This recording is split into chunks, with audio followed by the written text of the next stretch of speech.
একটা গ্রুপ বাইর হয়েছে যাদের নাম হলো আহলে কোরআন।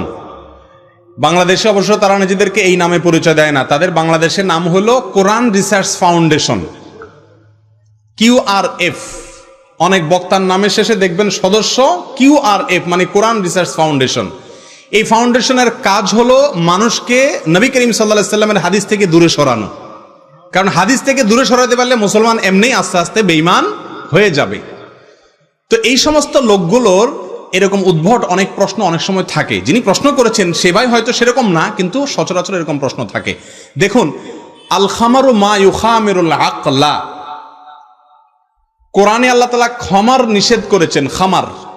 খামার শব্দ বলতে কি বোঝানো হয়েছে, তার সংজ্ঞা বলা হয়েছে যেটা মানুষের মাথা নষ্ট করে দেয়, সেন্স নষ্ট করে দেয়, মানুষের ভিতরে মাতলামি এনে দেয়, এই সবগুলাই খমর। আর সেই খমরকে আল্লাহ বলেছে ইন্নামাল খামারু ওয়াল মাইসিরু ওয়াল আনসাবু ওয়াল আজলামু রিজসুম মিন আমালিশ শাইতানি ফাজতানিবু। এগুলো সব মদ জুয়া, এগুলো হারাম কাজ। অতএব মদ বলতে শুধুমাত্র হুইস্কি বলেছে, ওয়াইনে কথা বলে না ভাই, ওয়াইন বলছে হুইস্কি বলে এমন না। যা মানুষের মধ্যে মাতলামি সৃষ্টি করে তার সবই কি মদ এবং হারাম। জি।